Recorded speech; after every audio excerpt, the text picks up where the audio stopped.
কাপাসিয়া স্ত্রী সন্তান সহ 5 জনকে গলা কেটে হত্যা পলাতক গৃহকর্তা।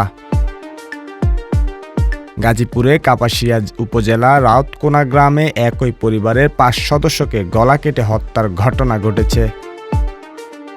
শনিবার ভোরে সংঘটিত এই নৃশংস হত্যাকাণ্ড নিহত হয়েছেন 3 শিশু, 1 নারী ও 1 যুবক।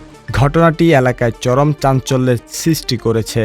নিহতরা হলেন ফোরকান মিয়ার স্ত্রী, তার 3 সন্তান এবং শ্যালক। তবে তাৎক্ষণিকভাবে নিহতদের বিস্তারিত পরিচয় প্রকাশ করেনি পুলিশ।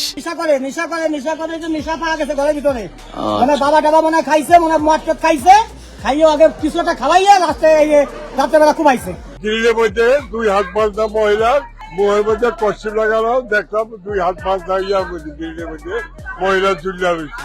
গাজীপুরে অতিরিক্ত পুলিশ সুপার আসাদুজ্জামান জানিয়েছেন, প্রাথমিক তদন্তের ধারণা করা হচ্ছে গৃহকর্তা ফোরকান মিয়াই পরিবারের সদস্যদের গলা কেটে হত্যা করেছে। ঘটনার পর থেকে তিনি পলাতক রয়েছেন। খবর পেয়ে পুলিশ ঘটনাস্থলে পৌঁছে মরদেহ উদ্ধার করে ময়নাতদন্তের জন্য পাঠিয়েছে।